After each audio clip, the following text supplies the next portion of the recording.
Hey there, Parker X listeners. This is Brett Wood coming to you on March 18th from my home office.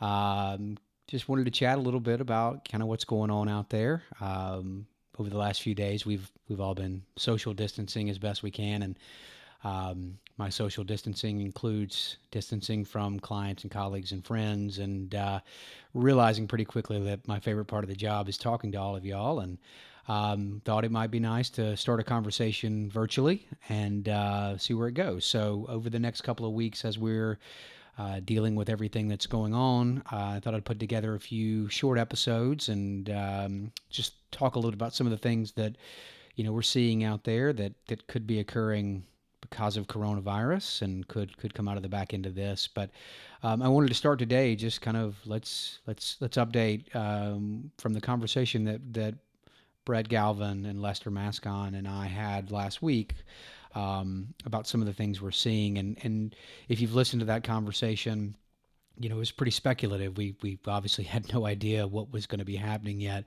and we probably still don't know a whole lot yet. We're kind of riding it out just like everybody else. But there was some concern about what happens with parking revenue and staffing and operations and the long term impact with that, and infrastructure and technology and how to use that and leverage it to help people today as we navigate this new scenario.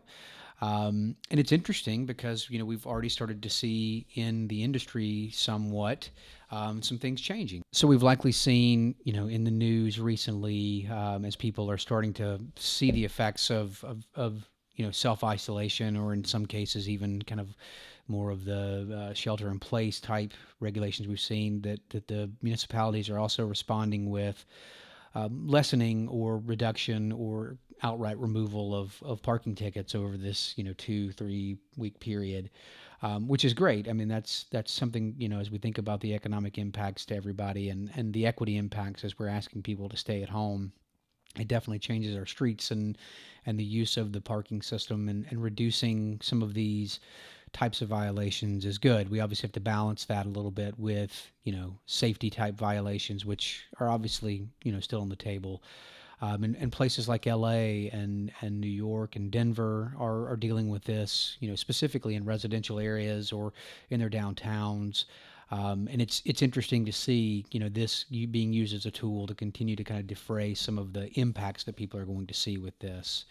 Another big topic that we've seen a lot in the last few days is the concept of curbside pickup, and what does that do to restaurants and our hospitality industry, and converting from dine in to pick up and take out only. And so Gary Means in Lexington, who is going to be on the podcast soon. We've got an interview with him that we're going to load up soon. But Gary is kind of out there helping the citizens and business owners in Lexington convert metered spaces to curbside pickup locations, like you would do in an event, but obviously without the impact and the cost and the bagging fees. And so, just navigating kind of this short-term world of how we help out, restaurants and the hospitality industry to keep their doors open in a limited capacity.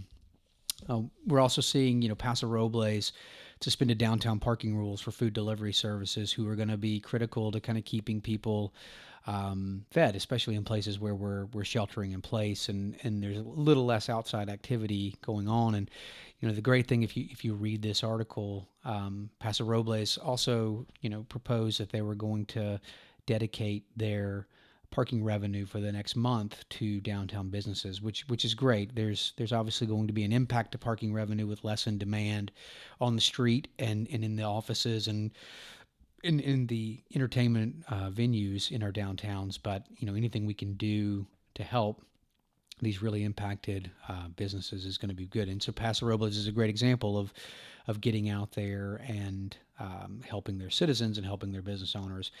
And then, really, I mentioned this at the beginning, part of the really great thing about our community and our industry is the connectedness, and exciting to see, industry leaders like IPMI start to kind of create and understand tools to help us stay connected, even when we're socially distant from one another.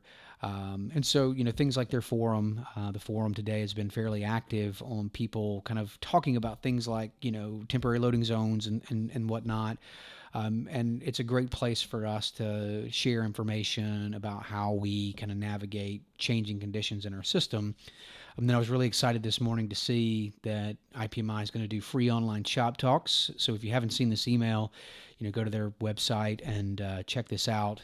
Next Tuesday, they're going to do one for municipalities and transportation providers, and then they're going to do one for universities and campuses. And in some of the conversations I've been having with our friends in the industry, there's a lot of anxiety, a lot of interest in learning what others are doing, but what does the next few months hold for us as we navigate kind of these changing conditions? And this should be a forum and maybe a first stop to get us reconnected when we're not able to with regional conferences and national conferences.